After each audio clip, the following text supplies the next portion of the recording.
பாங்க சொல்லும் போது ஒரு செலவாத் சொல்லுவாங்க. எதுக்குப்பா செலவாத் சொல்றீங்க? அதெல்லாம் உண்டு, உனக்கு தெரியாது, நீ நஜாத்துக்காரன் போ. செலவாத்து சொல்லு. நபி அவர்கள் செலவாத்தை சொல்ல வேண்டும் என்று பல்வேறு இடங்கள்ல கட்டளையிட்டு இருக்கிறாங்க. அங்க நீ சொல்லு. வெள்ளிக்கிழமை அன்றைக்கு செலவாத் சொல்லு என்று ரசூலா சொன்னாங்க. அப்ப நீ சொல்லு. குர்ஆன் ஓதக்கூடாதுன்னு இஸ்லாம் சொல்லல, ஓது. ஆனா எப்போ ஓதணுமோ அப்பதானே ஓத முடியும். உம்மா இறந்ததுக்காக வேண்டி குர்ஆன் ஓத சொன்னாங்களா? வாப்பா இறந்ததுக்காக வேண்டி குர்ஆன் ஓத சொன்னாங்களா?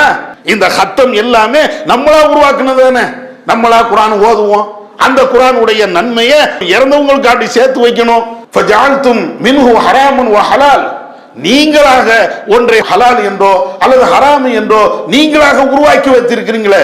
அப்படி உருவாக்கி வைத்திருக்கக்கூடிய ஆட்கள்கிட்ட போய் நீங்க கேளுங்க, அல்லாஹ் அதினருக்கும் எப்ப இப்படி ஹராம் என்றும் ஹலால் என்றும் நன்மை என்றும் தீமை என்றும் நீங்களாக உருவாக்கி வச்சிருக்கிறீங்களே, அல்லாஹ் உங்களுக்கு இப்படி ஏதாவது அனுமதி தந்திருக்கிறானா? அஸ்ஸலாமு அலைக்கும் வரஹ்மத்துல்லாஹி வபரகாத்துஹு.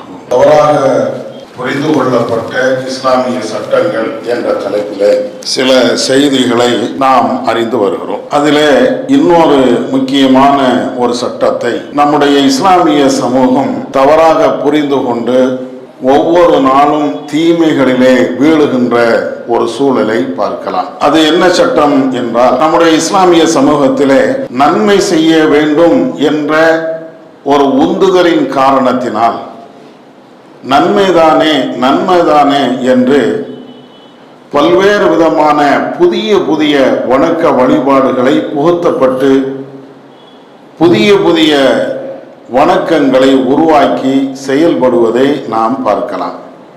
ஒரு வருடத்திற்கு 365 நாட்கள் என்றால் ஒவ்வொரு நாளும் ஒவ்வொரு விதமான புதிய வணக்கங்களை நம்முடைய இஸ்லாமிய சமூகம் உருவாக்கி கொண்டே இருக்கிறது. அதற்கு ஒரு எல்லையும் இல்லை. நீங்கள் நம்முடைய சமுதாயத்தில் நிலவி வருகின்ற இந்த புதிய வணக்கங்களை பற்றி நீங்கள் பட்டியல் போட்டால் பட்டியல் எல்லாம் அது நிற்காது. அந்த அளவிற்கு ஒரு ஃபாத்தியாவை நீங்கள் எடுத்துக்கொள்ளுங்கள். இறந்ததற்கு ஃபாத்தியா என்று நாம் ஒரு நேரத்தில் பேசினாலும், ஆனால் அதையெல்லாம் தாண்டி ஒரு திருமணத்திலேயே ஆயிரக்கணக்கான ஃபாத்தியாக்கள், ஒரு வீடு திறப்பு விழா என்றால் அதிலே ஃபாத்தியா, ஒருவர் வருகிறார் என்றால் ஃபாத்தியா, வீட்டை விட்டு போனாலும் ஃபாத்தியா, இப்படி எல்லா விதத்திலையும் ஒவ்வொரு நாளும் புதிய புதிய ஃபாத்தியாக்கள். பாம்பை பார்த்தால் ஃபாத்தியா, பள்ளியை பார்த்தால் ஃபாத்தியா, ஃபாத்தியாவுக்கு என்றே ஏராளமான ஃபாத்தியாக்கள் இருப்பதையெல்லாம் நம்முடைய சமூகத்திலே இருப்பதையெல்லாம் பார்க்கலாம். இது ஒரு பக்கம். வணக்கம் என்ற பெயராலே, தொழுகை என்ற பெயராலே தஸ்பீஹ் தொழுகை அல்லது வேறு வேறு விதமான இவர்களாக கண்டுபிடித்து கொண்டிருக்கக்கூடிய தொழுகைகள், இது எல்லாம் சமூகத்தில் இருப்பதையெல்லாம் நீங்கள் பார்க்கலாம். இன்னும் சொல்ல போனால் ஒவ்வொரு நாளும் ஒவ்வொரு விதமான ஒரு வணக்கத்தை உருவாக்கி இவர்தான் உருவாக்கணும் அவர்தான் உருவாக்கணும் என்ற நிலையெல்லாம் மாறி யாருனாலும் இந்த வணக்கத்தை உருவாக்கலாம் என்ற ஒரு சூழல் இருப்பதையெல்லாம் இந்த சமூகத்தில் இன்றைக்கும் நாம் பார்க்கலாம். இதற்கு என்ன காரணம்? என்ன விஷயத்தை இவர்கள் தவறாக புரிந்து இருக்கிறார்கள்? வணக்கம் செய்ய வேண்டும் என்று இஸ்லாம் சொல்கிறதா அல்லது வணக்கம் செய்யவே கூடாது என்று சொல்கிறதா? எதனால் இவர்கள் இது போன்ற ஒவ்வொரு வணக்கத்தையும் நன்மை என்ற பெயரில் புதிய புதிய வணக்கங்களை உருவாக்குவதற்கு என்ன காரணம்? எங்கே தவறு நடக்கிறது? அதைத்தான் இன்றைய உரையில் சொல்லலாம் என எண்ணுகிறேன். பொதுவாக நம்முடைய இஸ்லாமிய மார்க்கம் நன்மை செய்ய வேண்டும் என்று பல்வேறு கோணங்களில் வலியுறுத்துகிறது. ஒவ்வொரு மனுஷனும் நன்மை செய்யணும். இன்னும் சொல்ல வேண்டும் என்றால், மறுமையில் நாம் ஜெயிக்க வேண்டும் என்றால், மறுமையில் நாம் சொர்க்கம் செல்ல வேண்டும் என்றால் அதற்கு அடிப்படை நன்மைதான். ஈமான் இருக்க வேண்டும். அதை தொடர்ந்து நன்மையான காரியங்களை செய்ய வேண்டும். இதை வலியுறுத்தி குர்ஆனிலேயும் ஹதீஸிலேயும் ஏராளமான செய்திகள். நீங்கள் திருமறை குர்ஆனை நீங்கள் புரட்டி பார்த்தீர்கள் என்றால், வல்லதீன ஆமனு வ அமிலு ஸாலிஹாத்தி உலாயிக அஸ்ஹாபுல் ஜன்னா, எவர்கள் நம்பிக்கை கொண்டு நற்கர்மங்களை செய்கிறார்களோ, நல் அமல்களை செய்கிறார்களோ, இவர்கள் தான் சொர்க்கவாதி, அந்த சொர்க்கத்திலே அவர்கள் நிரந்தரமாக இருப்பார்கள். சூரத்துல் பக்ராவிலே இறைவன் இப்படி சொல்லி காட்டுகிறான், இன்னல்லதீன ஆமனு வ அமிலு ஸாலிஹாத்தி வ அகாமு ஸலா வ ஆத்து ஸக்கா லஹும் அஜ்ருஹும் இன்த ரப்பிஹிம். எவர்கள் நம்பிக்கை கொண்டு நல்ல அமல்களை செய்து தொழுகையை நிலைநாட்டி ஜக்காத்தையும் கொடுத்து வருகிறார்களோ இவர்களுக்கு அவர்களுடைய இறைவனிடத்தில் மகத்தான ஒரு கூலி இருக்கிறது. லா ஹவுஃபுன் அலைஹிம் வலா ஹும் யஹ்ஸனூன். அவர்கள் அஞ்ச மாட்டார்கள், கவலைப்படவும் மாட்டார்கள். அதனால நன்மை செய்யணும். இந்த மாதிரி குர்ஆன்ல ஏராளமான வசனங்கள் இருக்கிறது. வம்மல்லதீன ஆமனு வ அமிலு ஸாலிஹாத்தி ஃபயுவஃபீஹிம் உஜூரஹும். எவர்கள் நம்பிக்கை கொண்டு நல்ல அமல்களை செய்கிறார்களோ அவர்களுடைய கூலியை நாம் நிறைவாக வழங்குவோம். இப்படியெல்லாம் திருமறை குர்ஆன்ல பல்வேறு இடங்கள்ல திரும்ப திரும்ப திரும்ப திரும்ப நல்ல அமல் செய்யுங்க, உங்களுக்கு சொர்க்கம் இருக்கிறது, நல்ல அமல் செய்யுங்க, மறுமையில கூலி இருக்கிறது, நல்ல அமல் செய்யுங்க, நரகத்திலிருந்து நீங்க பாதுகாக்கப்படுவீங்க. இன்னொரு இடத்துல அல்லாஹ் சொல்லும் போது ஒமை யாமல் மின சாலிஹாத்தி மின் தக்கரின் வ உன்சா. ஆணா இருந்தாலும் பெண்ணா இருந்தாலும் உங்களை யாரு நற்கர்மங்களை செய்கிறீர்களோ அவர்கள் கண்டிப்பாக சொர்க்கத்தில் செல்வார்கள். ஆணும் செய்யணும், பெண்ணும் செய்யணும். இதற்கு அடிப்படை நல்ல அமல்கள் இருக்கணும் என்றெல்லாம் திருமறை குர்ஆன்ல அல்லாஹ் சொல்லி காட்டுகிறான். இன்னொரு இடத்துல இதை இன்னும் கூடுதலாக விவரிக்கக்கூடிய விதமாக சொர்க்கம் மட்டும் உங்களுக்கு கிடையாது, உங்களுடைய தீமைகள் பாவமான காரியங்கள் மன்னிக்கப்பட வேண்டும் என்றால் நற்கர்மங்களை செய்யுங்கள். இதே குர்ஆன்ல சொல்றான், வல்லதீன ஆமனு வ அமிலு ஸாலிஹாத்தி லனுகஃபிரன்ன அன்ஹும் ஸய்யாத்திஹும். யார் ஈமான் கொண்டு நற்கர்மங்களை சொல்கிறார்களோ அவர்களுடைய தீமைகளை நாம் அழித்து விடுவோம், மன்னித்து விடுவோம், எல்லாத்தையும் அழிச்சிருவோம். ஒரு ஆள் ஈமான் கொண்டு நல்ல காரியங்கள் செய்கிறார் என்றால் அதற்கு முன்னால அவர் செய்திருக்கக்கூடிய பல்வேறு தீமைகளை இவருடைய நன்மையின் காரணத்தினால எல்லாத்தையும் நம்ம அழிச்சிருவோம். இதெல்லாம் குர்ஆன்ல பல்வேறு இடங்கள்ல இறைவன் திரும்ப திரும்ப திரும்ப சொல்லிக்கிட்டே இருக்கிறான். நாளை மறுமையில அல்லாஹ்வை சந்திக்கணுமா, மகிழ்ச்சியோடு நீங்க சந்திக்கணுமா, இறைவனை நீங்கள் சந்திப்பதை விரும்புகிறீர்களா, நல்ல அமல் செய்யுங்க. இறைவனை மறுமையில நாம மகிழ்ச்சியோடு சந்திப்பதா இருந்தாலும் அதற்கு அடிப்படை என்ன? நல்ல அமல். அல்லாஹ் குர்ஆன்ல சொல்றா, ஃபமன் கான யர்ஜு லிகா ரப்பிஹி ஃபல்யஅமல் அமலன் சாலிஹா. உங்களை யாராவது ஒரு ஆளு மறுமையில இறைவனை சந்திக்க வேண்டும் என்று விரும்புகிறீர்களா, இறைவனை பார்க்க வேண்டும் என்று விரும்புகிறீர்களா? மறுமையில அல்லாஹ் பார்க்கத்தானே முடியும். அப்படி பார்க்க வேண்டும் என்று நீங்கள் விரும்புகிறீர்கள் என்றால் நல்ல அமலை செய்யுங்க. இது ஒன்னு ரெண்டு வசனம் இல்லை, குர்ஆன்ல நீங்க ஆரம்பத்தில் இருந்து கடைசி வரை நீங்கள் படித்தீர்கள் என்றால் நன்மை செய், நன்மை செய், நன்மை செய், தீமையில இருந்து உன்னை காத்துக்கொள், உனக்கு சொர்க்க நிச்சயம். இப்படித்தான் குர்ஆன் முழுவதும் நமக்கு திரும்ப திரும்ப திரும்ப போதிச்சுக்கிட்டே இருக்கும். இந்த போதனையின் காரணத்தினாலோ என்னவோ நம்முடைய இஸ்லாமிய சமூகம் ஏதாவது ஒரு விதத்துல நன்மை செய்யணும்னு நினைக்கிறாங்க. யாரா இருந்தாலும், வயசானவங்களா இருந்தாலும் சரிதான், வாலிபர்களாக இருந்தாலும் சரிதான், ஆணா இருந்தாலும் சரி, பெண்ணா இருந்தாலும் சரி, எல்லாருமே ஏதாவது ஒரு நன்மை செஞ்சிருவோமே. நாம இறந்து விட்டால் அந்த நன்மை நமக்கு பலன் தரத்தானே செய்யும். இறைவன் அப்படித்தானே சொல்லி காட்டுகிறான். நீங்க நன்மை செய்திருந்தால் மறுமையில அதை நீங்கள் பெற்றுக்கொள்வீர்கள். ஒமா துகத்திமு லி அன்ஃபுசிக்கும் மின் கைரின் தஜிதூஹு இந்தல்லாஹ். நீங்க ஏதாவது ஒரு நன்மை, எந்த நன்மை நீங்க செய்திருந்தாலும் மறுமையில கண்டிப்பாக அதனுடைய பலனை நீங்கள் பெற்றுக்கொள்வீர்கள். அல்லாஹ் அப்படித்தானே குர்ஆன்லயே சொல்லி காட்டுகிறான். ஃபமன் யஅமல் மிஸ்கால தர்ரத்தின் கைரன் யரா வமன் யஅமல் மிஸ்கால தர்ரத்தின் ஷர்ரன் யரா. உங்கள ஒரே ஒரு ஆளு ஒரு அணு அளவு நன்மை செய்திருந்தாலும் மறுமையில அதை நீங்க கண்ணால பார்க்கத்தான் போறீங்க. ஒரு அணு அளவு தீமை செய்திருந்தாலும் அதையும் மறுமையில நீங்க பார்க்கத்தான் போறீங்க. அப்ப இத மாதிரி ஏகப்பட்ட வசனங்கள் நீங்க சூரத்துல் ஃபாத்திஹாவுல இருந்து சூரத்து நாஸ் வரையும் நீங்க படித்து பார்த்தீர்களா, குர்ஆனை அட்டை டு அட்டை படிச்சு பார்த்தீங்கன்னா திரும்ப திரும்ப திரும்ப திரும்ப இறைவன் சொல்லக்கூடிய ஒரு செய்தி. இதை வைத்துக் கொண்டுதான் நம்ம ஏதாவது நன்மை செய்வோமே, ஏதாவது ஒரு விதத்தில் நன்மை செய்வோம் அப்படிங்கிற எண்ணத்தில தான் சகட்டு மேனிக்கு இந்த புதிய புதிய நன்மைகளை எல்லாம் உருவாக்குறாங்க. ஒன்னு ரெண்டு நன்மை உருவாக்கல, ஒவ்வொரு நாளும் தூங்கி எந்திரிச்சதுல இருந்து படுக்கிற வரையிலையும் ஒரே இபாதத்தை உருவாக்குற வேலை தான், படைக்கிற வேலை தான். ப்ரொடக்ஷன், எந்த ப்ரொடக்ஷன்? நன்மையை உருவாக்கக்கூடிய ப்ரொடக்ஷன். நம்முடைய இஸ்லாமிய சமூகத்தில் உருவாக்கப்பட்ட மாதிரி ஒரு நன்மை வேற சமூகத்தில் இருக்குமா என்று சந்தேகம் கூறக்கூடிய அளவிற்கு ஏராளமான நன்மைகள் இருக்கிறது. ஏன்னா நன்மைங்கிற பேர்ல இப்ப என்ன, நன்மை செய்ய வேண்டும், நன்மை செய்தால்தான் மறுமையில ஜெயிக்க முடியும், நன்மை இருந்தால்தான் நரகத்தில இருந்து நம்மை பாதுகாத்துக் கொள்ள முடியும், நன்மை இருந்தால்தான் நாம நிம்மதியாக சொர்க்கத்தில் நுழைய முடியும், அந்த சொர்க்கத்தினுடைய சோலைகளை அனுபவிக்க முடியும். இதெல்லாம் சரிதான். ஆனால் இவ்வளவு முஸ்லிம்களும் இந்த நன்மையை செய்ய வேண்டும் என்று நினைக்கக்கூடிய முஸ்லிம்கள் எதை தவறாக புரிந்து வைத்திருக்கிறார்கள் என்றால், நன்மை என்று தீர்மானிப்பது நாம இறைவனா, இதுலதான் மிகப்பெரிய தப்பு பண்ணிடுறாங்க. நன்மை செய்ய வேண்டும் என்பதில் யாருக்கும் மாற்றுக்கிறது கிடையாது. நீங்க இஸ்லாமியர்கள் எத்தனை இயக்கங்கள் கொள்கையை சார்ந்தவர்கள் யாரா இருக்கட்டுமே, எல்லாரும் நன்மை செய்யணும் அப்படிங்கிறதுல மாறுபட்ட கருத்துல இருக்க மாட்டாங்க. நன்மை செய்யணும். ஆனால் நன்மை என்றால் அந்த நன்மையை உருவாக்கக்கூடிய அல்லது இதுதான் நன்மை என்று தீர்மானிக்கக்கூடிய அதிகாரம் யார்கிட்ட இருக்குது? இதைத்தான் நிறைய பேர் தவறா புரிஞ்சு வச்சிருக்கிறாங்க. நிறைய பேர் தவறா புரிந்து வைத்திருக்கிறதுக்கு அடிப்படை காரணம் இவ்வளவு பெரிய வணக்கங்கள், வணக்கம் என்ற பெயரால உருவாக்கப்பட்டவைகள் இந்த சமூகத்தில் இன்னைக்கு திரும்ப திரும்ப வருவதற்கு அடிப்படை காரணமே இந்த நன்மனை. யாரை சொல்லணும்? ஒரு ஆலிம்சா சொன்னா நன்மை ஆயிருமா? 10 இமாம்கள் சொன்னா நன்மை ஆயிருமா?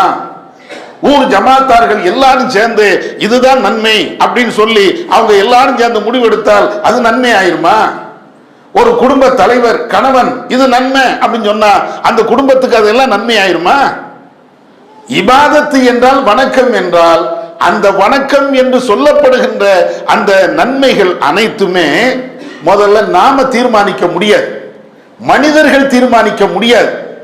இது எல்லாம் தீர்மானிக்கக்கூடிய ஆற்றலும் அதிகாரம் யார்கிட்ட இருக்குது? அல்லாஹ் ஒருவன்ட்டு தான் இருக்குது. ஏன்னா அவன் தானே சொர்க்கம் தாரான். சொர்க்கத்தை நம்மளாவா படைக்கிறோம், நம்மளாவா உருவாக்கணும்? நம்முடைய ஆரியங்களும் அறிஞர்களும் மார்க்கத்திற்காக தியாகம் செய்த பல்வேறு முன்னோர்களும் அவங்களா சொர்க்கத்தை உருவாக்குனாங்க. சொர்க்கம் தருகிறேன் என்று சொன்னது அல்லாஹ்.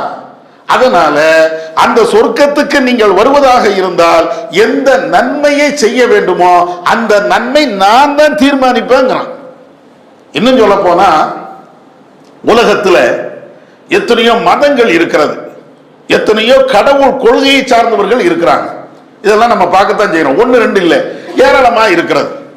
ஆனா இஸ்லாத்திற்கும் இன்ன பிற மதத்தவர்களுக்கும் மிகப்பெரிய ஒரு வேறுபாடு என்ன தெரியுமா? அந்த வேறுபாடை கூட முஸ்லீம்கள் புரியாம இருக்கிறோம். அதனாலதான் இவ்வளவு வணக்கம் என்ற பெயரால ஒவ்வொரு நாளும் உருவாகிட்டே இருக்கிறது. என்ன வேறுபாடு? மிகப்பெரிய வேறுபாடு என்னன்னா, ஒவ்வொரு ஆளும் அவங்களுடைய கடவுளை வழிபாடு பண்ணுவாங்க. எப்படி வழிபாடு பண்ணுவாங்க? அவங்களுக்கு எப்படி கடவுளை வழிபாடு செய்ய வேண்டும் என்று விரும்புகிறார்களோ அப்படி அவர் வழிபாடு பண்ணுவார். ஒரு இந்து இருக்கிறாரு, அவருக்கு அவருடைய சாமியை எப்படி வணங்கணும், எப்படியா வணங்கிட்டு போவோம், எனக்கு இப்படித்தான் வணங்கணும் விரும்புது, நான் இப்படி வணங்குறேன் அப்படிம்பார். அப்படி இல்லைன்னா அவங்கள பூசாரிகளோ அல்ல அந்த மதத்தை படித்தவர்களோ ஏதாவது ஒண்ணு சொன்னா அந்த அடிப்படையில் அந்த வணக்கத்தை அவர் அமைச்சுக்கிடுவார். எல்லா இடத்திலையும் ஒரு கிறிஸ்துவரனை எடுத்துக்கிட்டாலும் சரி, ஜெயினரை எடுத்துக்கிட்டாலும் சரி, புத்தரை எடுத்துக்கிட்டாலும் சரி, எல்லா மதத்தையும் அந்த மதத்தை சார்ந்தவர்கள் கடவுளை இப்படி வழிபாடு செய்யணும், அல்லது அவங்களுடைய முன்னோர்கள் இப்படித்தான் வழிபாடு செய்யணும், அல்லது இவராக தீர்மானிச்சு இப்படித்தான் வழிபாடு செய்யணும் அப்படின்னு முடிவு எடுத்திருப்பாங்க. அவங்க எடுத்த முடிவின் அடிப்படையில கடவுளை வழிபாடு செய்வாங்க. அதுதான் அவங்களுக்கு நன்மை. ஆனா இஸ்லாத்தினுடைய வேறுபாடு என்ன தெரியுமா? அல்லாஹ்வை நான் வணங்கணும், ஆனா ஏன் விருப்பப்படி வணங்கக்கூடாது. அல்லாஹ்வை நான் வணங்கணும், என் அத்தா அம்மா சொன்ன விருப்பத்தின் அடிப்படையில் வணங்கக்கூடாது. அல்லாஹ்வை நான் வணங்கணும், இந்த இறைவனுக்காக வேண்டி தியாகம் பண்ணாங்களே, ஷஹீதாக ஆக்கப்பட்டிருப்பாங்களே, அவங்களுடைய விருப்பத்தின் அடிப்படையில் வணங்கக்கூடாது. நான் அல்லாஹ்வை வணங்கணும், அது வஹி சொன்னதின் அடிப்படையில் தான் வணங்கணும். என்னுடைய கடவுளை, என்னுடைய அல்லாஹ்வை, என்னுடைய ரப்பை நான் வணங்க வேண்டும் என்றால் என்னுடைய விருப்பத்தின் அடிப்படையில் அல்ல, என்னுடைய முன்னோர்கள் மூதாதையர்கள் காட்டி தந்த விருப்பத்தின் அடிப்படையில் அல்ல. எனக்கு 1000 விருப்பம் இருக்கும், என் விருப்பத்தை எல்லாம் வச்சுக்கிட்டு நான் அல்லாஹ்வை வணங்குவேன், அது கிடையாது இஸ்லாத்துல. எனக்கு அல்லாஹ்வை ரொம்ப பிடிக்கும், அதனால நான் லுஹரை 10 ரக்காய் தொழுவேன். ஏத்துக்கிடுமா இஸ்லாமே? எனக்கு இறைவனை ரொம்ப பிடிக்குதுப்பா, ரஹ்மானி ரொம்ப எனக்கு விருப்பமா இருக்குது, அதனால நான் இன்றையில இருந்து லுஹர் தொழுகையை 10 ரக்காயத்தா நான் ஆக்குகிறேன். எதுக்கு ஒரு ரக்காயத்துக்கு ஒரு ருக்கு? இறைவன் மேல கோபமா? இறைவன் மேல பாசம் தானே. அப்ப ஒரு ருக்குவை 2 ருக்குவா மாத்துங்க. ஒரு ரக்காயத்துல 2 ருக்கு அல்லது 4 ருக்கு சஜதா செய்யத்தானே செய்கிறோம். ஒரு ரக்காயத்துக்கு 2 சஜதா தானே. அல்லாஹ் மேல என்ன உங்களுக்கு என்ன கஞ்சத்தனம் அப்படின்னு ஒரு ஆளு அப்படியே திங்க் பண்ணி அப்படியே யோசிச்சு 2 சஜதா வேண்டாம், ஒரு ரக்காயத்துக்கு 4 சஜதா பண்ணுவோம், 5 சஜதா பண்ணுவோம் இப்படின்னு முடிவு எடுத்தா, அவங்க இஷ்டத்திற்கு வணக்கத்தை கையில எடுத்தா, தீர்மானித்தால் இந்த இஸ்லாமிய உலகம் அதை ஏற்றுக்கொள்ளுமா? அல்லாஹ் ஏற்றுக்கொள்வானா? அப்ப இறைவன் மீது நான் அன்பு வைத்திருக்கிறேன், மரியாதை வைத்திருக்கிறேன், அவனுடைய பிரியம் எனக்கு தேவை அப்படின்னு சொன்னா என் விருப்பம் அங்கே இருக்கக்கூடாது, இறைவனுடைய விருப்பம். உலகத்துல எல்லாரும் எல்லா மதத்தவர்களும் அவருடைய கடவுளை வழிபாடு செய்வதற்கு அவங்களுடைய விருப்பம். ஆனா இஸ்லாத்துல மாத்திரம் என்னுடைய கடவுளை வழிபாடு செய்வதற்கு என்னுடைய விருப்பம் கிடையாது, இறைவனுடைய விருப்பம் தான். இறைவன் எப்படி சஜா செய்ய சொன்னானோ அப்படித்தான் நான் சஜா செய்யணும், என்னுடைய விருப்பம் அங்கே இருக்கக்கூடாது. இதுதான் இஸ்லாத்திற்கும் இன்ன பிற மதத்தவர்களுக்கும் கடவுளை வழிபாடு செய்வதில் நன்மையை தீர்மானிக்கக்கூடிய விஷயத்தில் மிகப்பெரிய வேறுபாடு. இதை நானாக சொல்லல, இறைவன் தன்னுடைய திருமறை குர்ஆன்ல சொல்லி காட்டுகிறான். ஒரு நன்மையை தீர்மானிக்கக்கூடிய ஆற்றல் அதிகாரம் மனிதர்களாக படைக்கப்பட்ட உங்களுக்கு இல்லை. பெரிய இமாமா இருக்கட்டும், நபி தோழர்களாக இருக்கட்டும், அவங்களுக்கு கூட இது இபாதத்து என்று தீர்மானிக்கக்கூடிய அதிகாரம் இல்லை. இன்னும் சொல்ல போனால் நபிமார்களுக்கு கூட கிடையாது. நபிமார்களுக்கு என்ன அதிகாரம்? ஒரு இபாதத்தை உருவாக்கக்கூடிய, ஒரு புதுசாக ஒரு இபாதத்தை உருவாக்கக்கூடிய அதிகாரம் அல்லாஹ் கொடுத்திருக்கிறானா? வஹீல உள்ளதை சொல்லப்பா. நபிமார்களுக்கு இறைவன் உள்ள கட்டளை அப்படித்தானே, பல்லிக் மா உன்சில இலைக், நபியே உங்களுக்கு எதை நான் வஹியாக இறக்கி அருளப்பட்டிருக்கிறதோ அதைத்தான் நீங்க எடுத்து சொல்லணும். 5 நேர தொழுகை என்றால் நபி அவர்கள் கண்டுபிடிச்சது அல்ல, அது அல்லாஹ் சொன்னா 5 நேரம் தொழுவு, அதை ரசூலுல்லாஹ் நம்மள்ட்ட சொல்லி நமக்கு பிரச்சாரமாக சொன்னாங்க, இறைவன் காட்டி தந்தது. இறைவன் இன்னும் சொல்ல போனால் நபி அவர்களே நமக்கு அதை தெளிவாக சொல்லி தராங்களே, அல்லாஹ் சொல்லி காட்டுகிறான்.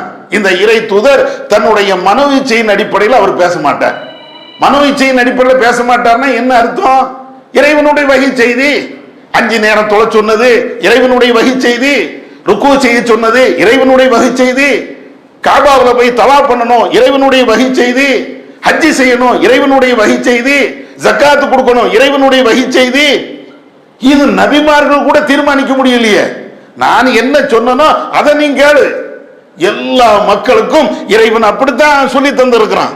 இது மிகப்பெரிய வேறுபாடு. இதுல நம்ம மக்கள் தவற வச்சுட்டாங்க. இஸ்லாம் சொல்லக்கூடிய இந்த இபாதத்தை, வணக்கத்தை, இறைவனை எப்படி வணங்கணும் என்ற அந்த விஷயத்துல எனக்கு உரிமை இருக்குது, இவருக்கு உரிமை இருக்குது, நபித்தோழர்களுக்கு உரிமை இருக்குது, சஹாபாக்களுக்கு உரிமை இருக்கிறது, இமாம்களுக்கு உரிமை இருக்கிறது. எங்க கொண்டு போய் நம்முடைய சமுதாயம் நிக்குதுன்னு விளங்குதா? இப்ப ஆயத்தை பாருங்க. இந்த அதிகாரத்தை, இபாதத்தை தீர்மானிக்கக்கூடிய, வணக்கத்தை தீர்மானிக்கக்கூடிய, நன்மையை தீர்மானிக்கக்கூடிய அந்த அதிகாரம் எனக்கு தான் இருக்குங்கிறான். குர்ஆன்ல 1-2 இடங்கள் இல்ல, ஏராளமான இடங்கள்ல அல்லாஹ் சொல்லி காட்டுகிறான்.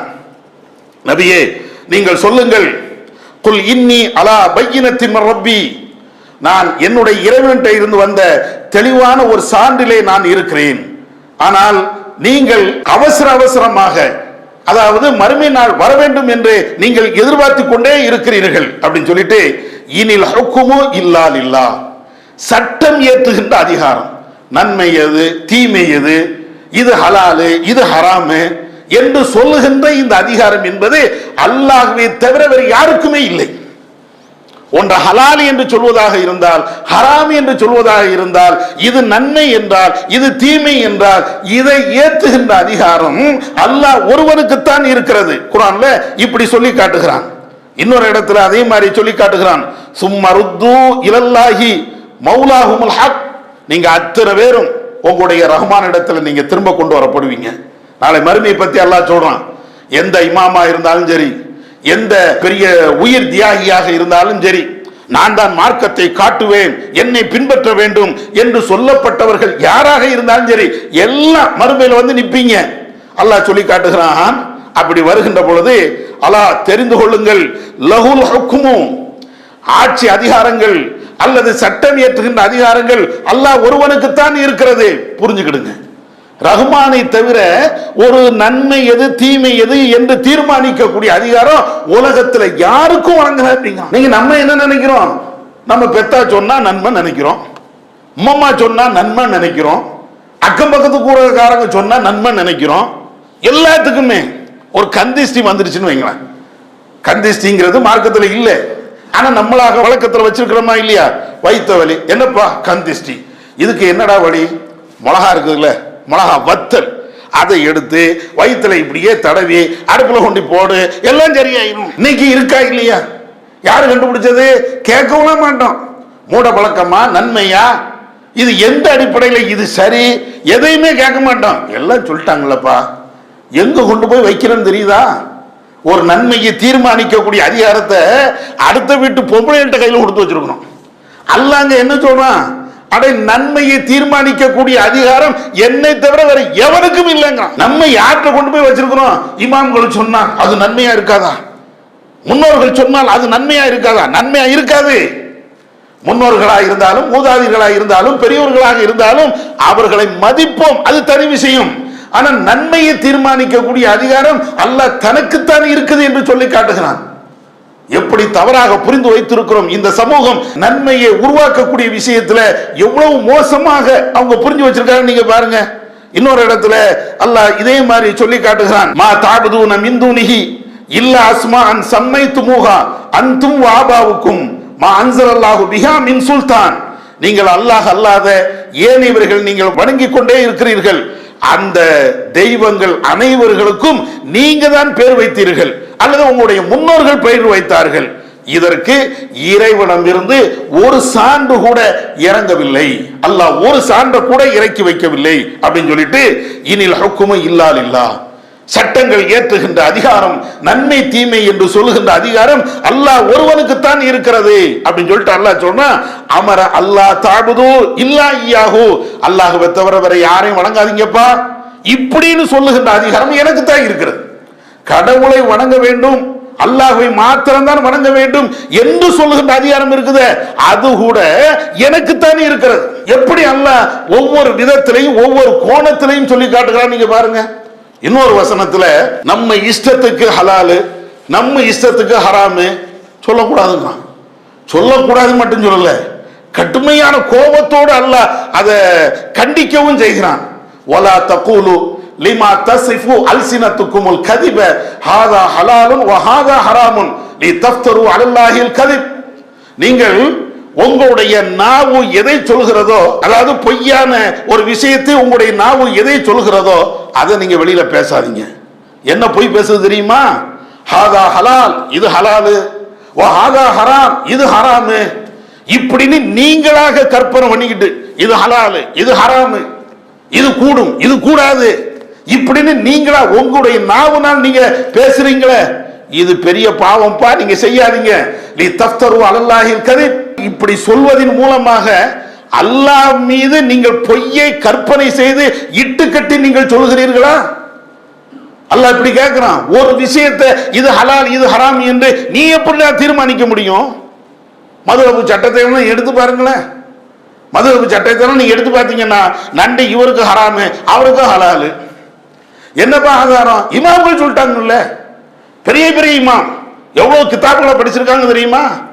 எவ்வளவு விஷயங்களை அவங்க படிச்சிருக்காங்க தெரியுமா? குர்ஆன் ஹதீஸ அவங்க மாதிரி கரைச்சு குடிச்சவங்க உலகத்துல யார் உண்டா? நீ நேத்து வந்தவன், உனக்கு என்னடா தெரியும்? அதனால நண்டு இவருக்கு ஹராமு அவருக்கு ஹலாலு இருக்கா? பாங்க சொல்லும் போது ஒரு ஸலவாத் சொல்லுவாங்க. எதுக்குப்பா ஸலவாத் சொல்றீங்க? அதெல்லாம் உண்டு, உனக்கு தெரியாது, நீ நஜாத்துக்காரன் போ. ஸலவாத் சொல்லு. ரசூலுல்லாஹ் சொல்லி தந்தாங்களா? ரசூலுல்லாஹ் சொல்லி தந்தால் வஹீல அது இருக்கும் என்றால் நீ ஸலவாத் சொல்லு. நபி அவர்கள் ஸலவாத்தை சொல்ல வேண்டும் என்று பல்வேறு இடங்கள்ல கட்டளையிட்டு இருக்கிறாங்க, அங்க நீ சொல்லு. வெள்ளிக்கிழமை அன்றைக்கு ஸலவாத் சொல்லு என்று ரசூலுல்லாஹ் சொன்னாங்க, அப்ப நீ சொல்லு. குர்ஆன் ஓதக்கூடாதுன்னு இஸ்லாம் சொல்லல, ஓது. ஆனா எப்போ ஓதணுமோ அப்பந்தானே ஓத முடியும். உம்மா இறந்ததுக்காக வேண்டி குர்ஆன் ஓத சொன்னாங்களா? வாப்பா இறந்ததுக்காக வேண்டி குர்ஆன் ஓத சொன்னாங்களா? நம்மளா உருவாக்குனது தானே. இந்த ஹத்தம் எல்லாமே நம்மளா உருவாக்குனது தானே. நம்மளா குர்ஆன் ஓதுவோம், அந்த குர்ஆனுடைய நன்மையை அவங்களுக்கு சேர்த்து வைக்கணும், இறந்தவங்களுக்கு அப்படி சேர்த்து வைக்கணும். ஒரு ஹராம தீர்மானிக்கக்கூடிய அதிகாரம் படைச்சவனை தவிர வேற யாருக்கும் இல்லை. ரஹ்மானை தவிர அந்த அதிகாரம் யாருக்குமே இல்லை. நீ உட்கார்ந்துகிட்டு இது ஹராமு, இது ஹலாலு, அது மக்ரூஹு, மது சட்டத்தை எல்லாம் படிச்சீங்கன்னு வைங்களேன், சில நேரங்களில் கிறுக்கே பிடிச்சிடும். மக்ரூஹும் பாங்க, சில நேரங்களில் நீங்க பாத்தீங்கன்னா இது அனுமதிக்கப்பட்டது அப்படிம்பாங்க. சில நேரங்களில் நீங்க பாத்தீங்கன்னா அனுமதிக்கப்பட்டதுதான், ஆனா கொஞ்சம் அனுமதிக்கப்பட்டது அப்படிம்பாங்க. அது என்னடா அனுமதிக்கப்பட்டதுல கொஞ்சம் அனுமதி, யாருக்குமே புரியாது. அந்த அளவுக்கு, அதாவது அவங்களுடைய விருப்பத்திற்கு சட்டம். இதெல்லாம் இன்றைய இஸ்லாமிய சமூகம் இன்னைக்கு கடைபிடிக்குது, அதை விடவே இல்லை. ஆனா இதுல உள்ள தீமை என்ன தெரியுமா? அல்லாஹ்வுடைய வல்லமையை, அல்லாஹ்வுடைய ஆற்றலை, இறைவனுக்கு இருக்கக்கூடிய அதிகாரத்தை இவர்கள் கையில் எடுத்திருக்கிறாங்க. அதனாலதான் அல்லாஹ் இவ்வளவு கடுமையா கேட்கிறான். எப்ப ஒரு விஷயத்தை நீ ஹலால் என்று ஹராம் என்று தீர்மானிக்கிறாய் என்றால் அல்லாஹ் மேல நீ இட்டு கட்டி பேசுகிறாய், ரஹ்மான் மேலேயே நீ பொய் சொல்லுகிறாய். அவ்வளவு கடுமையான வார்த்தையில அல்லாஹ் இப்படி கேட்கிறான். இன்னொரு இடத்துல அல்லாஹ் கேட்கிறான், குல் அராய்தும் மா அன்ஸலல்லாஹு லக்கும் மிர் ரிஸ்கின், அல்லாஹ் உங்களுக்கு ஏதாவது ரிஸ்கை, வாழ்வாதாரத்தை வழங்கி இருக்கிறான் என்று நீங்கள் பாருங்கள், கேளுங்கள். ஃபஜஅல்தும் மின்ஹு ஹராமன் வ ஹலால், நீங்களாக ஒன்றை ஹலால் என்றோ அல்லது ஹராம் என்றோ நீங்களாக உருவாக்கி வைத்திருக்கிறீங்களே, அப்படி உருவாக்கி வைத்திருக்கக்கூடிய ஆட்கள்கிட்ட போய் நீங்க கேளுங்க, அல்லாஹ் அதினருக்கும், எப்ப இப்படி ஹராம் என்றும் ஹலால் என்றும் நன்மை என்றும் தீமை என்றும் நீங்களாக உருவாக்கி வச்சிருக்கிறீங்களே, அல்லாஹ் உங்களுக்கு இப்படி ஏதாவது அனுமதி தந்திருக்கிறானா? நீனா ஒரு நன்மை உருவாக்குறீங்களப்பா, உமா மேல பாத்தியா ஓதணும், நீ உருவாக்குனது தானே. சரி, இப்படி உருவாக்குறதுக்கு அல்லாஹ் உனக்கு ஏதாவது அனுமதி தந்திருக்கிறானா? ஆமா, 40ஆம் பாத்தியா ஓதலாம், அதை நான் தீர்மானிக்கலாம், 30ஆம் பாத்தியா ஓதலாம், இப்படின்னு நான் தீர்மானிக்கலாம், இந்த நன்மையை நான் தீர்மானிக்கலாம் என்று இறைவன் உனக்கு எங்கேயாவது சலுகை தந்திருக்கிறானா, அனுமதி தந்திருக்கிறானா? பிறகு எப்படி புது புது நன்மையை நீங்க உருவாக்குறீங்க? புது புது இபாதத்துகளை எப்படி உருவாக்குறீங்க? அல்லாஹ் இவ்வளவு கடுமையாக இந்த வசனத்தில் கேட்கிறான். இன்னொரு இடத்துல இதை விட கோபத்தோடு இறைவன் கேட்கிறான், அத்து அல்லிமூன் அல்லாஹ் பிதீனிக்கும், அல்லாஹ்வுக்கு அல்லாஹ்வுடைய மார்க்கத்தை நீங்க சொல்லிக் கொடுக்கிறீங்களாடா? அடே, நான் கடவுள், நான் தான் எல்லாத்துக்கும் ஆற்றல் அதிகாரம் படைத்தவன், நன்மை தீமை என்பதை தீர்மானிக்கக்கூடியவன் நான் இருக்க நீ நின்னுகிட்டு இது நன்மைப்பா, இது தீமை, இது ஹலாலு, இது ஹராமு, இப்படி நீங்களா உருவாக்குறீங்கன்னா அப்ப எனக்கு நீங்க சொல்லி தரீங்களா?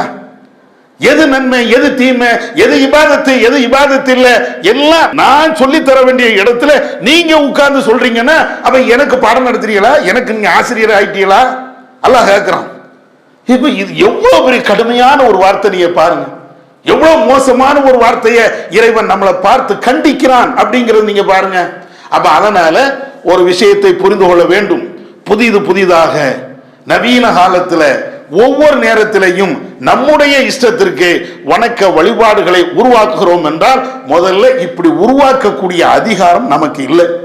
நமக்குன்னா நம்ம மாதிரி சாதாரண மக்களுக்கு மட்டும் இல்லை, பெரிய பெரிய தியாகிகளாக இருந்தாலும், முன்னோர்களாக இருந்தாலும், மார்க்கத்திற்காக வேண்டி பல்வேறு தியாகங்கள் யாரா இருந்தாலும் சரி, மனிதர்களுக்கு இந்த அதிகாரத்தை இறைவன் வழங்கவே இல்லை. இபாதத்து என்றால், நன்மை என்றால் நான் தான், அதனால நன்மைதானே, இது என்ன தப்பா? குர்ஆன் ஓதுறது தப்பா? சலவாத் ஓதுறது தப்பா?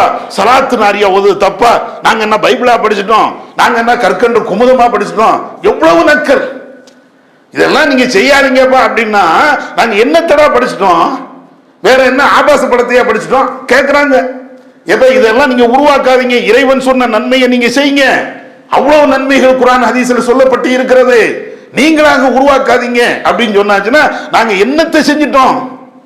எவ்வளவு கோபத்தோடு நம்மளை எதிர்த்து பேசுகிறார்கள். ஆனால் எதை புரிய வேண்டும்? அல்லாஹ் ஒருவனுக்குத்தான் இந்த ஆற்றல், நன்மையை தீமையை தீர்மானிக்கக்கூடிய ஆற்றல் இறைவன் ஒருவனுக்குத்தான், வேற யாருக்குமே இல்லை. இதை சரியாக புரியாதனால அல்லது இந்த புரிதல்ல தவறு ஏற்பட்டதுனாலதான் ஏராளமான இபாதத்துகள் வருகிறது. அடுத்து இன்னொரு விஷயத்தையும் இறைவன் நமக்கு புரிய வைக்கிறான். என்ன புரிய வைக்கிறான்? அதாவதுப்பா, நன்மை தீமை இதை வஹி மூலமாக சொல்லி தருவதற்கு தான் நபிமார்கள். இந்த நபிமார்கள் எல்லா சமூகத்திற்கும் இறைவன் இதற்கு முன்னால அனுப்பி இருக்கிறான். நபிமார்கள் வந்தது அதுக்கு தானே, கடவுள் ஒருத்தன் தான் என்று சொல்வதற்கு. அதுதான் நன்மை. வேற கடவுளை வழிபாடு பண்ணாதீங்க, அது தீமை. அதே போன்று இதை சாப்பிடுங்க, இது நன்மை, இதை சாப்பிடாதீங்க, இது தீமை. இவைகளை இறைவன்கிட்ட இருந்து செய்திகளை வாங்கி நமக்கு சொல்வதற்குத்தான் நபிமார்கள். அப்படித்தான் இறை தூதர் நபிகள் நாயகம் ஸல்லல்லாஹு அலைஹி வஸல்லம் அவங்க வந்தாங்க. என்றைக்கு அவர்கள் வந்து மரணித்து விட்டார்களோ அதோடு இந்த நன்மை தீமை என்ற இந்த விஷயமும் முழுமையடைந்து விட்டது. அதுக்கு மேல இன்னொரு நன்மை கிடையாது. ரசூலுல்லாஹ் என்னைக்கு இறந்து போனாங்களோ, இந்த வகை செய்தியை முழுமையாக நம்மகிட்ட சொல்லி விட்டுட்டு போனாங்களோ, அதற்கு மேல இன்னொரு நன்மை கிடையாது. ஏன்? எல்லா நன்மையும் அங்கேயே முடிஞ்சிடுச்சு. அல்லாஹ் எல்லாத்தையும் க்ளோஸ் பண்ணிட்டான். இதுதான் நன்மை. தீமைன்னு ஒண்ணு இருக்குதுன்னா அதுவும் குர்ஆன்ல, ஹதீஸ்ல, வஹீல நபி அவர்கள் காட்டி தந்த வழிமுறைகள்ல இருக்கும். அதை தாண்டி ஒண்ணுமே இல்லை. இதுக்கு தான் அல்லாஹ் எப்படி சொல்லி காட்டுகிறான்? அல் யௌம அக்மல்து லக்கும் தீனக்கும் வ அத்மம்து அலைக்கும் நிஅமதி வ ரதீது லக்கும் இஸ்லாம தீமா. இன்றைய தினத்தில் உங்களுடைய மார்க்கத்தை உங்களுக்கு நான் முழுமைப்படுத்தி விட்டேன். முழுமைப்படுத்தி விட்டேன்னா என்ன அர்த்தம்? மார்க்கத்தை முழுமைப்படுத்தி விட்டேன்னா நன்மை தீமை எதுவாக இருக்கட்டும், வணக்கம் வழிபாடுகள் எதுவாக இருக்கட்டும், ஹலாலு ஹராமு எதுவாக இருக்கட்டும், எல்லாம் முடிஞ்சு போச்சு. நான் இதுவரையும் 10 விஷயத்தை ஹலால் சொன்னா அவ்வளவுதான் ஹலால், அல்லது ஒரு 10 விஷயத்தை ஹராம் என்று சொன்னா அவ்வளவுதான் ஹராம். 5 நேர தொழுகை அல்லது வணக்க வழிபாடுகள் இவ்வளவுதான் அப்படின்னு நான் சொன்னா அவ்வளவுதான். அதை தாண்டி இன்னொன்னு இல்லை, முழுமை அடைந்து விட்டது. இறைவன் இப்படி சொல்லி காட்டுகிறான். இத பிற்காலத்தில் உமர் ரலியல்லாஹு அன்ஹு அவங்களுடைய ஆட்சி காலத்தில் சில பேர் யகூதிகள்லாம் வந்து கேட்கிறாங்க, உமர் அவர்களே, கலீஃபா அவர்களே, உங்களுடைய வேதத்துல ஒரு வசனம் இருக்குது தெரியுமா? அந்த வசனம் எங்க வேதத்துல இருந்ததுன்னு வைங்களேன், அந்த வசனம் இறக்கி அருளப்பட்ட அந்த நாளை பெருநாளாக நாங்க கொண்டாடி இருப்போம். யாரு சொல்றா? வேற மதத்துக்காரங்க சொல்றாங்க. உங்க வேதத்துல ஒரு வசனம் இருக்குது, அந்த வசனம் எங்க வேதத்துல இல்ல, எங்க வேதத்தில் அது போன்ற ஒரு வசனம் இருக்குதுன்னு வைங்களேன், அந்த நாள் எங்களுக்கு திருநாள் தான், பெருநாள் தான். அப்ப உமர் கேட்கிறாங்க, என்ன வசனப்பா? அதுதான் அல் யௌம அக்மல்து லக்கும் தீனக்கும், இன்றைய தினத்தில் உங்களுடைய மார்க்கத்தை முழுமைப்படுத்தி விட்டேன். அது எவ்வளவு சூப்பரான வசனம் தெரியுமா? அதுக்கு தான் அவர் சொல்றாரு. யாரு? ஒரு யூதர் வந்து உங்க வேதத்தில் இருக்கக்கூடிய வசனம் எவ்வளவு அற்புதமான ஒரு வசனம். ஏன் அப்படி சொல்றாரு? இதற்கு முன்னால் நபிமார்கள் வந்தாங்க, ஆனா அவங்களோட இபாதத்து வணக்க வழிபாடுகள் முழுமை பெறல. எல்லா நபிமார்களும் வந்தாங்கல்ல, எல்லா நபிமார்களும் வந்தாங்க, அவங்களுக்கு சொல்லப்பட்ட அந்த வகை செய்தியை எடுத்து சொல்லுவாங்க. அதற்கு பின்னால் இன்னொரு நபி வருவாரு, அவங்களுக்கு சொல்லப்பட்ட வகையை அவர் எடுத்து சொல்வாரு, அதற்கு பின்னால் இன்னொரு நபி. இந்த நன்மைகள் தொடர்ந்துகிட்டே இருக்கும். ஆனா ரசூலுல்லாஹ் தான் இறுதி நபிங்கிறோம், ரசூலுல்லாஹ் தான் கடைசி நபிங்கிறோம். அப்படின்னா என்ன அர்த்தம்? ரசூலுல்லாஹ்வுக்கு பின்னால நன்மை என்று சொல்வதற்கு இந்த உலகத்துல எவனும் கிடையாது. அதான் எனக்கு அர்த்தம். இதை புரிஞ்சு வச்சிருக்கிறாரு அந்த யூதன். அவர் புரிஞ்சுக்கிட்டு தான் சொல்றாரு, எங்களுக்கெல்லாம் இப்படிப்பட்ட ஒரு வாய்ப்பு எங்க வேதத்தில் இல்லையப்பா, முழுமை அடைந்து விட்டது, மார்க்கம் முற்று பெற்று விட்டது, நன்மை தீமை அப்படிங்கக்கூடிய அந்த கருத்து இதோடு முடிஞ்சு போயிடுச்சு என்று சொல்லக்கூடிய வசனம் எங்கள்கிட்ட இல்லை. ஆனா உங்க வேதத்தில் இருக்குதே. அந்த யூதருக்கு புரியுது, நம்முடைய இஸ்லாமிய சமூகத்துக்கு இன்னைக்கும் புரியல. தப்பாத்தான் வழங்கி வச்சிருக்கிறோம். யாருனாலும் உருவாக்கலாம், நன்மையை யாருனாலும் நீங்க சொல்லலாம் அப்படிங்கிற அளவுக்கு தப்பாகத்தான் புரிந்து வைத்திருக்கிறோம். ஆனால் அவங்க இவ்வளவு தெளிவாக புரிஞ்சு வச்சிருக்கிறாங்க. அப்ப இது எல்லாமே ஒரே ஒரு அடிப்படை தான். என்ன அடிப்படை? நன்மை செய்யணும், நன்மை திரும்ப திரும்ப செய்யத்தான் வேண்டும், அதனாலதான் சொர்க்கம் கிடைக்கும், அதுல எல்லாம் மாற்றுக்கிறது கிடையாது. ஆனால் அந்த நன்மையை தீர்மானிக்கக்கூடிய, இது நன்மை, இது தீமை, இது ஹலாலு, இது ஹராமு அப்படின்னு தீர்மானிக்கக்கூடிய அதிகாரம் மனிதர்களுக்கு கிடையாது. நீங்க எவ்வளவு பெரிய இமாமா இருந்தாலும், எவ்வளவு பெரிய வலியாக இருந்தாலும், எவ்வளவு பெரிய நாதாக்களாக இருந்தாலும் நீ மதி, அது தனி மேட்ரு. ஆனால் அவர்கள் இது நன்மை என்று சொல்லுகின்ற, நன்மையை உருவாக்கக்கூடிய, நன்மையை படைக்கக்கூடிய அந்த அதிகாரம் அவங்களுக்கு கிடையாது. இதைத்தான் இந்த வசனங்கள் நமக்கு திரும்ப திரும்ப திரும்ப சொல்லிக்கொண்டே இருக்கிறது. இல்லைன்னா ஏன் அல்லாஹ் முழுமைப்படுத்தப்பட்டதுன்னு ஏன் அல்லாஹ் சொல்லணும்? முழுமைப்படுத்தப்பட்டதுன்னு சொன்னது காரணமே என்ன அர்த்தம்? எல்லாத்தையும் க்ளோஸ் பண்ணிட்டப்பா, ஃபைல் க்ளோஸ், முடிஞ்சு வச்சு அப்படிங்கிறது தான் அல்லாஹ் இப்படி சொல்லுகிறான். இப்ப நம்மளாக ஒண்ணு உருவாக்கிட்டோம், இது நன்மை அது நன்மை அப்படின்னா அதுக்கு உண்டான அர்த்தம் என்ன? ரசூல்லா சில நன்மைகளை சொல்லாம போயிட்டாங்க. அப்படிதான் எனக்கு அர்த்தம். இப்போ தஸ்பீ தொழுகன்னு ஒன்று தொழுகிறாங்க, ரசூலுல்லாஹ்வுடைய காலத்துல இல்லை. அது மாதிரி வரக்கூடிய ஹதீஸ்கள் எல்லாமே பலவீனம். இப்போ தஸ்பீ தொழுகன்னு ஒன்று தொழுகிறீங்க, இதுக்கு என்ன அர்த்தம்? ரசூலுல்லாஹ் எங்கேயா காட்டி தந்திருக்காங்கப்பா? இல்லப்பா, ஆதாரபூர்வமான செய்தியில இல்லை. அப்ப இந்த நன்மையை ஏன் ரசூலுல்லாஹ் நம்மளுக்கு சொல்லி தரல? ஒரு கேள்வி வருமா இல்லையா? 40ஆம் பாத்தியா ரசூலுல்லாஹ் ஓதுனாங்களா? ஓதல. அப்ப ரசூலுல்லாஹ் ஓதல, நம்ம நன்மை என்று சொல்கிறோம் என்றால் நபி அவர்கள் செய்யாத ஒன்றை செய்கிறோம், அது ஒரு தப்பு. அதை விட இன்னொரு முக்கியமான கேள்வி என்ன கேள்வி வரும் என்றால், அப்ப நபி அவர்களுக்கு இந்த நன்மை தெரியாம போச்சோ? உம்மாவுக்கு 40ஆம் பாத்தியா ஓதனால் அவர்களுக்கு நன்மை கிடைக்கும், இது ரசூலுல்லாஹ்வுக்கு தெரியல. எவ்வளவு பெரிய தூதரா இருந்தாங்க. மௌலூது ஓதுறது ரசூலுல்லாஹ்வுக்கு தெரியல.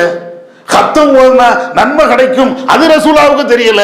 அதாவது ரசூலுல்லாஹ் மார்க்கத்தை நம்மகிட்ட ஒழுங்காக சொல்லல, வஹீ செய்தியை அரைகுறையாக சொல்லி விட்டுட்டு போயிட்டாங்க, முழுமையாக சொல்லல. அதானே அதுக்கு உள்கருத்து. தானே நானாக ஒன்றை இபாதத்தாக நான் உருவாக்கி கொண்டே இருக்கிறேன் என்றால் அதனுடைய உள்கருத்து தானே. இது அல்லாஹ் கடுமையாக கண்டிக்கிறான். எப்படி கண்டிக்கிறான்? அதாவது யா அய்யுஹ ரசூல் பல்லிகுமா உன்சில இலைக்க மிர் ரப்பிக், நபியே உங்களுடைய ரஹ்மான்ட்ட இருந்து எது வகையாக அறிவிக்கப்பட்டு இருக்கிறதோ அதை முதல்ல மக்கள்கிட்ட நீங்க எடுத்து சொல்லிருங்க. ஒரு சமயம் இறைவன் இறக்கி அந்த வசனத்தை நீங்க ஏதாவது சொல்லல அப்படின்னா, அல்லது கூடுதல் குறைவாக நீங்கள் சொல்லிவிட்டீர்கள் என்றால் ஃபமா பல்லகத ரிசாலா, இறைவனுடைய வகை செய்தியை முழுமையாக நீங்கள் சொல்லாதவராக ஆகிவிடுவீர். அப்படின்னா என்ன அர்த்தம்? நீ நபியே இல்லை.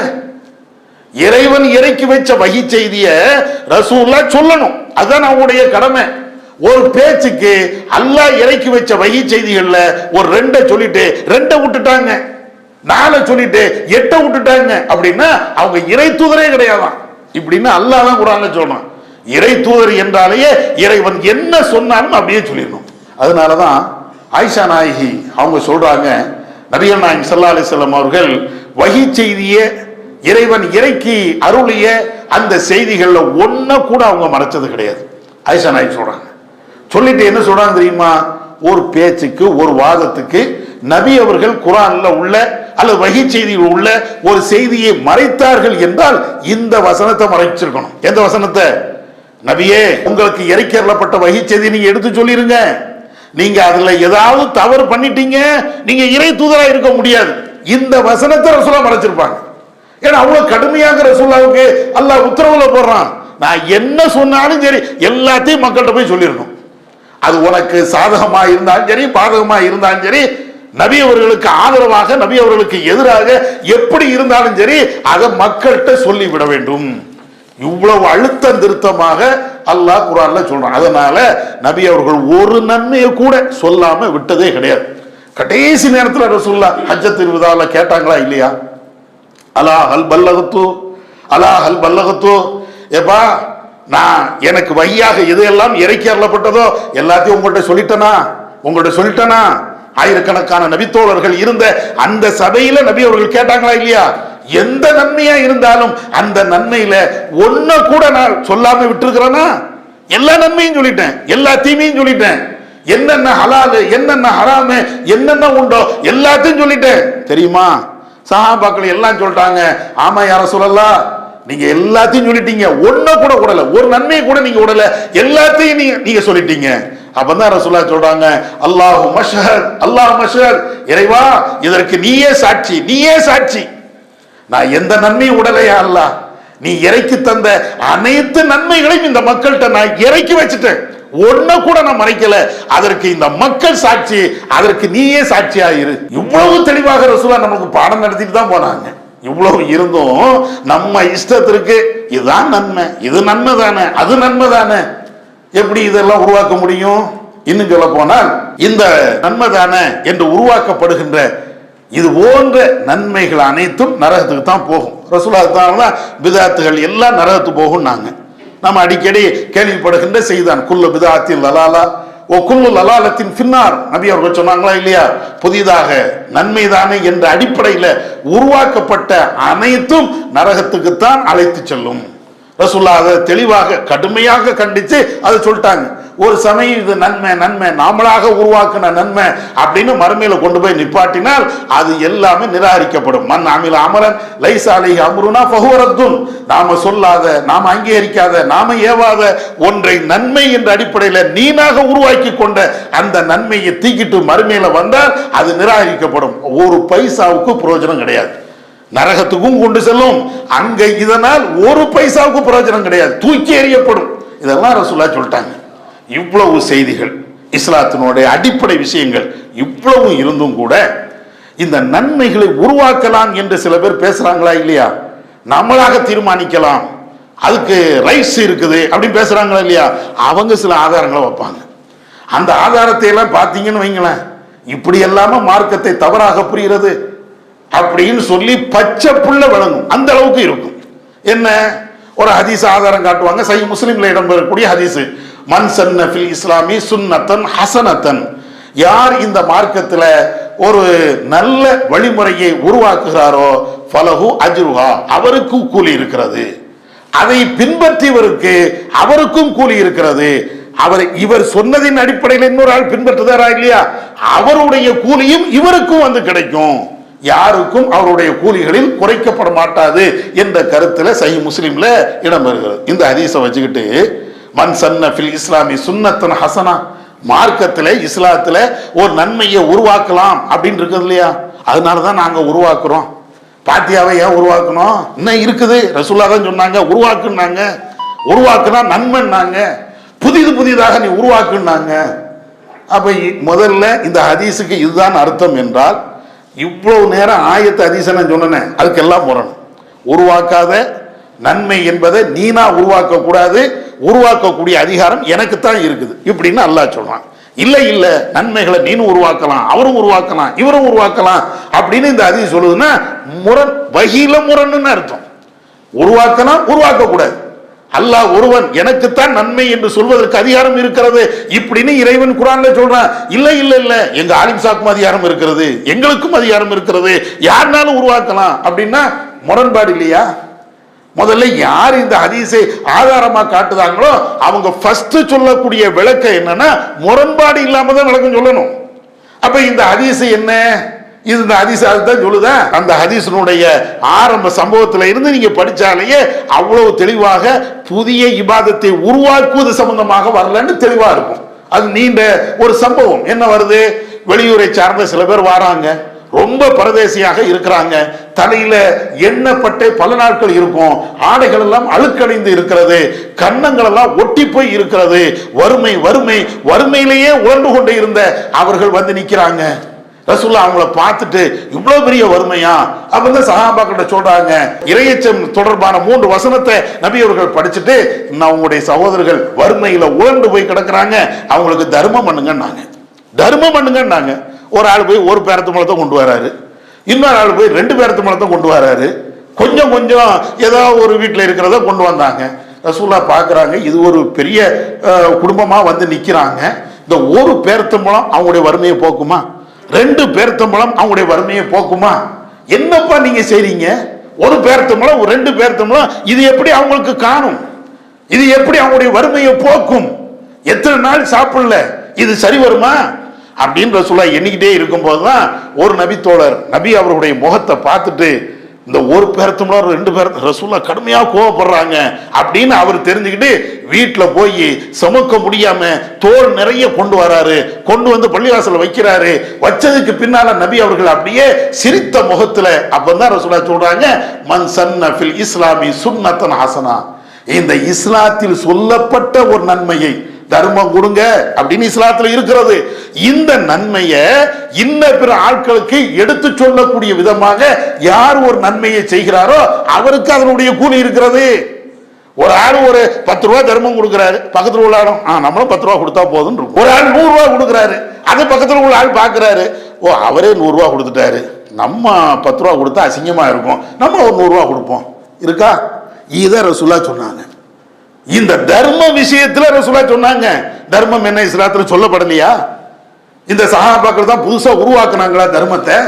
புது நன்மையை அவங்களா உருவாக்குனாங்க. ஆனா பேரிச்சம்பழத்தை தர்மம் செய்கின்ற அந்த கலாச்சாரம் அன்னைக்கு இருக்கத்தானே செஞ்சது, ரசூல் அங்கீகரிக்கத்தானே செஞ்சாங்க. நபி அவர்கள் காட்டி தந்த ஒரு வழியை சிறப்பாக செய்யறாங்க, கூடுதலாக செஞ்சாங்க. கூடுதலாக ஒரு ஆள் தர்மம் பண்ணும்போது அதை பார்த்து இன்னொரு ஆள் கூடுதலாக தர்மம் பண்ணுவாரு.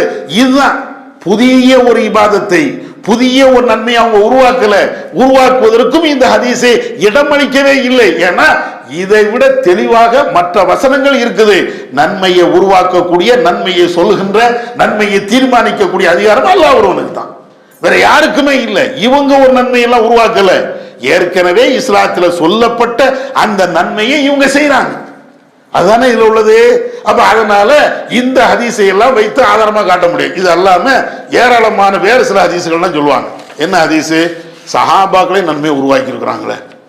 சஹாபாக்கள் ரசூலுல்லாஹ்வுடைய காலத்துல நபி தோழர்களே நிறைய நன்மைகளை உருவாக்கி இருக்காங்க தெரியுமா? புதிய புதிய நன்மைகளை அவங்களே உருவாக்கி இருக்கிறாங்களே. நம்ம இப்படி கேட்டோன்னு சஹாபாக்களா அவங்களா நன்மையை உருவாக்குனாங்க, புதிய புதிய நன்மைகளை அவங்க உருவாக்குவாங்களா? அது எப்படிப்பா அப்படின்னு கேட்டா சில செய்திகளை எல்லாம் சொல்லுவாங்க. என்ன செய்தி? நிறைய செய்திகள் இருக்கும் அது மாதிரி. அதெல்லாம் என்ன செய்தி? உதாரணமா நபி அவர்கள் தொழுகிறாங்க, ஒரு நபி தோழர் வாராரு. அப்போ அவர் வேகமாக வந்து ருக்குல வந்து சேர்றாரு. நபி அவர்கள் சமி அல்லாஹ் லிமன் ஹமிதா அப்படின்னு சொன்ன உடனே அவர் ரப்பனா லக்கல் ஹம்து ஹம்தன் கசீரன் தையிபன் முபாரக்கன் அப்படிங்கக்கூடிய துவா ஓதிடுறாரு. ஓதி முடிச்ச உடனே சத்தம் போட்டு தான் ஓதுறாரு. ஓதி முடிச்ச உடனே தொழுகை எல்லாம் முடிகிறது. முடிச்ச உடனே ரசூலுல்லாஹ் கேட்கிறாங்க, யாரப்பா இந்த வார்த்தையை சொன்னது? யார் இந்த வார்த்தையை சொன்னது? இந்த சமி அல்லாஹ் லிமன் ஹமிதா அப்படின்னு சொன்ன உடனே இந்த வார்த்தையை சொன்னது யார் அப்படின்ன உடனே ஒரு நபி தோழர் எந்திரிச்சு அவர் சொல்வாரு, அல்லாஹ்வின் தூதரே நான் தான் இந்த வார்த்தையை சொன்னேன், ஹம்தன் கசீரன் தையிபன் முபாரக்கன் என்ற வார்த்தையை நான் தான் சொன்னேன். உடனே ரசூலுல்லாஹ் உன்னுடைய வார்த்தையை வானவர்கள் 30க்கும் மேற்பட்ட வானவர்கள் அதை பதிவு செய்வதற்கு போட்டி போட்டு கொண்டிருக்கிறார்கள். அற்புதமான ஒரு வார்த்தையை சொல்லிட்ட. இது ஹதீஸ், புகார்ல முஸ்லீம்ல மற்ற நூல்களை எல்லாம் பதிவு செய்யப்பட்ட செய்தி. அதே இதுல இருந்து என்ன கேட்கிறாங்க, இந்த ஹம்தன் கசீரன் தையிபன் அப்படின்னு சொல்லக்கூடிய இந்த வார்த்தையை ரசூலுல்லாஹ் சொல்லி கொடுத்த வார்த்தையா, நபி தோழர்கள் அவங்களாக உருவாக்கி கொண்ட ஒரு வார்த்தையா? ரசூலுல்லாஹ் சொல்லி கொடுத்த வார்த்தை இல்லையே. சமி அல்லாஹு லிமன் ஹமிதா என்று சொன்னால் இந்த வார்த்தையை சொல்லுன்னு ரசூலுல்லாஹ் சொல்லி கொடுக்கல, அவரா தானே சொன்னாரு. அப்ப நபி அவருடைய முன்னிலையிலேயே ஒரு நபி தோழர் ஒரு துவாவை அவராக, ஒரு இபாதத்தை அவராக உருவாக்குனாரா இல்லையா? ரசூலுல்லாஹ் அங்கீகாரம் கொடுத்தாங்களா இல்லையா? அதனால நாமளும் இபாதத்தை உருவாக்கலாம், ஒரு துவாவை உருவாக்கலாம். என்ன தப்பு இருக்கிறது? நபிகள் நாயகம் ஸல்லல்லாஹு அலைஹி வஸல்லம் அவர்கள் ஒரு சஹாபாக்கள் இருக்கக்கூடிய ஒரு சபையை கடந்து போறாங்க. அதுல கொஞ்சம் சஹாபாக்கள் வட்டமா உட்கார்ந்துக்கிட்டு திக்ரு பண்ணிக்கிட்டே இருக்கிறாங்க. ரசூலுல்லாஹ் கேட்கிறாங்க, எதுக்குப்பா நீங்க இப்படி உட்கார்ந்துட்டு திக்ரு பண்றீங்க? உடனே அவங்க சொல்றாங்க, அல்லாஹ்வின் தூதரே இறைவன் எங்களுக்கு நேர்வழி காட்டி இருக்கிறான், எங்களுக்கு அருள் செய்திருக்கிறான், இறைவனுக்கு நன்றி செலுத்தக்கூடிய விதமாகத்தான் அல்லாஹ்வை போற்றி புகழ வேண்டும் என்பதற்காக வேண்டிதான் நாங்க இப்படி உட்கார்ந்து திக்ரு செய்கிறோம். ரசூலுல்லாஹ் அப்படியா? திக்ரு செய்யுங்க, அல்லாஹ் உங்களுக்கு நேர்வழி காட்டி இருக்கிறான், அவனை போற்றி போடக்கூடிய விதமாக நீங்க செய்யுங்கிறாங்க. இதுல இருந்து என்ன சொல்றாங்க? இது முஸ்லிம்ல வருகின்ற செய்தி. இதுல இருந்து என்ன? நபிகள் நாயகம் ஸல்லல்லாஹு அலைஹி வஸல்லம் அவர்கள் அவங்க சொல்லி இவங்க ஒரு சபையில் அமரல, ஒரு சபையில் அமர்ந்து திக்ரு செய்யல, அவங்களாக விருப்பப்பட்டு அவங்களாக ஒரு இபாதத்தை உருவாக்கி ஒரு சபையை ஏற்பாடு பண்ணி அவங்க செய்யறாங்க. நபிகள் நாயகம் ஸல்லல்லாஹு அலைஹி வஸல்லம் அவர்கள் ஆமாப்பா நீங்க உருவாக்குன இந்த இபாதத்தை சரி என்று அங்கீகாரம் கொடுக்கறாங்க. அப்ப அதனால நீங்க செய்யுங்க, வணக்க வழிபாடுகளை உருவாக்கலாம். இத மாதிரி நிறைய விஷயங்கள் ஒரு நபி தோழர் ரசூலுல்லாஹ் அனுப்புவாங்க போருக்காக வேண்டி. அவர் தளபதியா இருப்பாரு, தொழுகை நடத்துவாரு. நடத்தும் போது ஒவ்வொரு தொழுகையிலையும் ஒவ்வொரு ரக்காயத்திலையும் குல் ஹுவல்லாஹ் சூரா ஓதுவாரு. ரசூலுல்லாஹ்ட்ட வந்து கம்ப்ளைண்ட் பண்ணுவாங்க, அல்லாஹ்வின் தூதரே ஒரு தளபதி நீங்க அனுப்புனீங்க, அவர் எங்களுக்கு தொழுகை நடத்தினாரு, ஒவ்வொரு ரக்காயத்திலையும் குல் ஹுவல்லாஹ் சூரா ஓதியே அவர் தொழுகை நடத்துறாரு, இது எப்படி? உடனே ரசூலுல்லாஹ் அந்த சஹாபியை கூப்பிட்டு கேட்பாங்க, எதுக்குப்பா குல் ஹுவல்லாஹ் சூரா ஓதுன? அப்ப அவரு சொல்லுவாரு, அல்லாஹ்வின் தூதரே குல் ஹுவல்லாஹ் சூரா ஓதுவது எனக்கு ரொம்ப விருப்பமா இருக்குது, அதனால ஒவ்வொரு ரக்காயத்திலையும் நான் ஓதுனேன். அப்ப ரசூலுல்லாஹ் கேட்பாங்க, அப்படியா உனக்கு ரொம்ப விருப்பமா இருக்குதா? அப்படி என்றால் அது அல்லாஹ் உன்னை விரும்புகிறான் இப்படின்னு ஹதீஸ் புகார்ல முஸ்லிம்ல எல்லாத்திலையும் இருக்கும். இந்த ஹதீஸை வச்சுக்கிட்டு இந்த குல் ஹுவல்லாஹ் சூராவை தொழுகையில அதுவும் ஒவ்வொரு ரக்காயத்துல ஓத வேண்டும் ரசூலுல்லாஹ் சொன்னாங்களா? அந்த சஹாபியாக உருவாக்குனாரா? அந்த சஹாபி தானே உருவாக்குனாரு. அப்ப ரசூலுல்லாஹ் உருவாக்கல தானே. அப்ப இத மாதிரி நபியுடைய காலகட்டத்திலேயே நபி தோழர்கள் இது போன்ற இபாதத்துகளை வணக்க வழிபாடுகளை உருவாக்கி இருக்கிறாங்க. அதனால உருவாக்கலாம், புதிய புதிய வணக்கங்களை நாம உருவாக்கலாம் அப்படிம்பாங்க. ஆனா இவங்க மார்க்கத்தை அடிப்படை புரியல. முதல்ல மார்க்கம்னா என்ன தெரியுமா? நபி அவர்கள் சொன்னது மார்க்கம், நபி அவர்கள் பேசியது மார்க்கம், நபி அவர்கள் செய்து காட்டியது மார்க்கம். ஒருவர் செய்ததை நபி அவர்கள் அங்கீகரித்து விட்டார்கள் என்றால் அதுவும் மார்க்கம். ரசூலுல்லாஹ்வுடைய காலத்தில் ஒரு நபித்தோழர் செய்கிறார், அதை ரசூல் அங்கீகரிச்சுட்டாங்கன்னா அதுவும் வஹி செய்தியில உள்ளதுதான். வஹி செய்தி எப்படி மதிப்பு கொடுப்போமோ அது மாதிரி ரசூலுல்லாஹ் அங்கீகரிக்கிறாங்க, நீங்க நானும் அங்கீகரிக்கல. நம்ம அங்கீகரித்தால் அது வேற மேட்ரு. ரசூலுல்லாஹ் அங்கீகரிக்கிறாங்கன்னா அவங்க சொந்த விருப்பத்தின் அடிப்படையில் அங்கீகரிப்பாங்க. இறைவனுடைய விருப்பத்தின் அடிப்படையில், இறைவனுடைய விருப்பத்தின் அடிப்படையில் தான், இறைவன் சொன்ன வஹி செய்தியின் அடிப்படையில் தான் அதை அங்கீகரிப்பாங்க. அதனால இஸ்லாத்தினுடைய பேசிக்கே, இஸ்லாத்தினுடைய அடிப்படையே, மார்க்கமே என்னன்னு கேட்டா, இன்னும் சொல்ல போனா ஹதீஸ்ன்னு சொல்லுவாங்களா இல்லையா? ஹதீஸ் நம்ம நடைமுறையில் பேசுறோம்ல, ஹதீஸ். ஹதீஸ்னாலே என்ன? நபி அவர்கள் சொன்னது, நபி அவர்கள் செய்தது, நபி அவர்கள் அங்கீகரிச்சு, இந்த மூணு தான் ஹதீஸ். இப்ப இவங்க பாஷையில பாத்தீங்கன்னா நபி அவர்கள் அங்கீகாரம் கொடுத்தது ஹதீஸே இல்லைன்னு ஆயிரும். அப்படியா ஹதீஸை வழங்குறது? ஹதீஸ் என்றாலே நபி அவர்கள் பேசியதும் ஹதீஸ் தான். நபி அவர்கள் ஒரு வார்த்தையை பேசியிருப்பாங்க, அது ஹதீஸ். நபி அவர்கள் ஒன்னை செஞ்சு இருப்பாங்க, அது ஹதீஸ். நபி அவர்கள் இன்னொரு ஆள் செய்வதை அங்கீகாரம் கொடுத்துரும், அதுவும் ஹதீஸ் தான். இந்த அடிப்படையில் இந்த சஹாபாக்கள் ஹம்தன் கசீரன் அப்படின்னு சொன்னதா இருக்கட்டும், குல்ஹுவல்லாஹ் சூரா ஓதுனதா இருக்கட்டும், அல்ல இது மாதிரி ஏராளமா 1-2 ஹதீஸ் இல்ல, ஏகப்பட்ட ஹதீஸ்கள் இருக்குது. அனைத்து ஹதீஸ்களுக்கும் நபி அவர்கள் அங்கீகாரம் கொடு, அது ஹதீஸ், அது மார்க்கம், அது இஸ்லாம், அது வஹியோடு தொடர்புடைய ஒன்று. இதுவும் நம்ம 40ஆம் பாத்தியா ஓதுனதும் ஒண்ணா? இவங்க அதுக்கு தானே கொண்டு வராங்க. 40ஆம் பாத்தியா பிதஅத் அனாச்சாரங்கள் செய்வதற்கு இதை கொண்டு போய் ஆதாரம் காட்டுதாங்க. ஆனா இதற்கும் அதுக்கும் சம்பந்தம் இல்லை. இது முழுக்க முழுக்க வஹி செய்தி நீங்கள் உருவாக்குனது என்பது நம்முடைய சொந்த கருத்து. இந்த சொந்த கருத்து என்பது ஒரு காலத்திலையும் மார்க்கமாக அது அமையவே அமையாது. அதனால இந்த புதிதாக நன்மைதானே என்று உருவாக்கப்படுவதற்கு மார்க்கத்தை தப்பாக விளங்கியதுதான் காரணம் என்பதை புரிந்து கொண்டு, நம்ம நன்மை என்பதை நம்ம தீர்மானிக்க முடியாது, அல்லாஹ் ஒருவன் தான் தீர்மானிக்க முடியும் என்பதை புரிந்து கொண்டு நாம கேட்டதன் அடிப்படையில் செயல்பட அவன் அருள் செய்வானாக. வாஹிதாவான அல்ஹம்துலில்லாஹி ரப்பில் ஆலமீன்.